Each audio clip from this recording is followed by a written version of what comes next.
Bonjour à tous, j'espère que vous êtes en forme. Aujourd'hui, une courte vidéo pour vous parler de l'activité physique en fonction du cycle. On n'a pas évidemment la même énergie en fonction de notre cycle menstruel, nous les femmes. Je vous avais fait une vidéo d'ailleurs sur comment mincir en fonction de son cycle. J'ai fait aussi un article sur le blog. Aujourd'hui, ce qu'on va voir, c'est l'activité physique. Et l'activité physique, clairement, on ne va pas forcément pouvoir faire les mêmes choses en fonction de là où on en est dans notre cycle.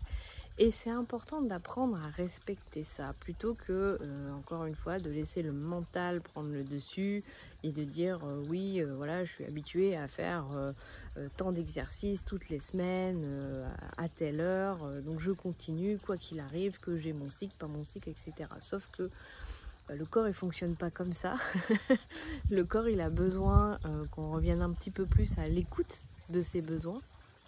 Et je dirais même que au-delà de la théorie que je vais vous partager aujourd'hui, le plus important, c'est évidemment toujours de revenir à l'écoute du corps. Le corps sait quelle activité il a envie de faire, comment il a envie qu'on le bouge.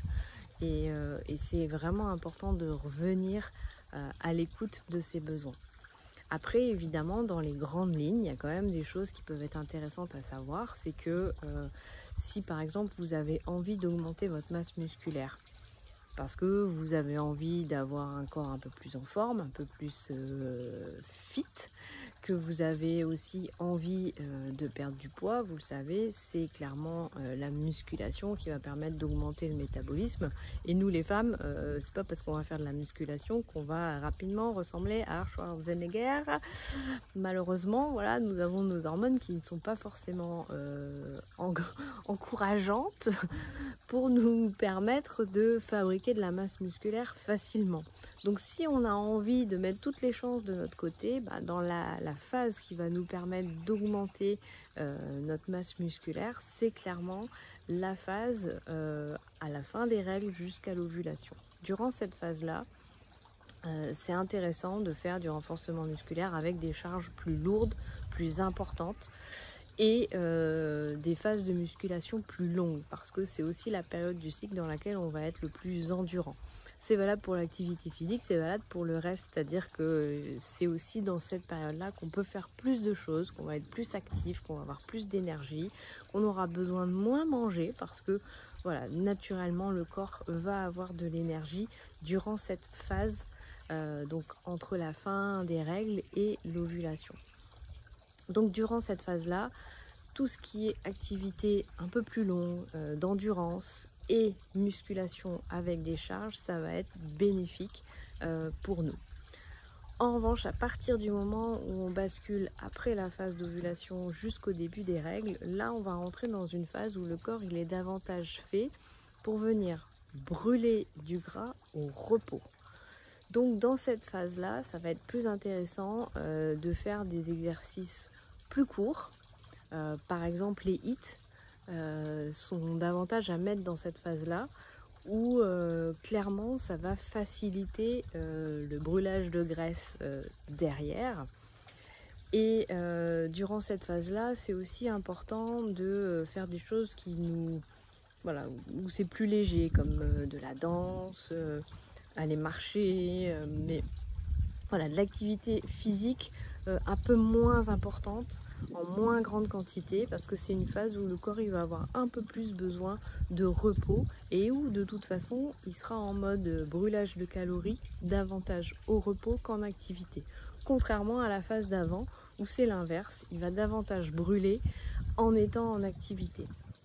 Voilà, et ça c'est intéressant de le savoir, ça évite d'être dans la suractivité quand on est notamment dans cette phase entre l'ovulation et le début des règles. Voilà, si on est davantage fatigué, c'est pas pour rien, c'est juste que ça fait partie aussi de notre cycle, donc c'est important de l'écouter. Et évidemment, pendant la phase des règles, et bien là on est toutes différentes, mais si vous avez besoin durant cette phase-là de plus de repos et de pas bouger, de vous reposer, de vous chouchouter, d'être au chaud, de bouquiner, de faire des choses rien que pour vous, et bien faites-le, ou alors faites un yoga doux si ça vous parle. Le yoga doux, c'est aussi très intéressant durant la phase après l'ovulation et donc juste avant les règles. pour venir apaiser aussi cette phase où d'une certaine manière on sent une pression progressive qui va monter jusqu'à l'arrivée des règles. Donc pour faire redescendre cette pression, la marche, le yoga plus doux, ça va être intéressant. En revanche, dans la phase donc après les règles jusqu'à l'ovulation, là on peut pratiquer un yoga plus cardio, un yoga vinyasa pour ceux qui pratiquent le yoga. Et alors l'avantage, c'est que le yoga danse, ça peut se pratiquer tout le long du cycle. Et vous pouvez évidemment varier les rythmes et les plaisirs et la longueur de la séance, là en fonction de votre cycle, avec une séance peut-être un peu plus courte durant la période donc après ovulation jusqu'à l'arrivée des règles, et des périodes plus longues où on va danser plus longtemps, on va transpirer davantage, on va mettre des musiques plus rythmées dans cette phase de cycle après les règles jusqu'à l'ovulation. Voilà ce que je voulais vous partager aujourd'hui sur l'activité physique en fonction de son cycle.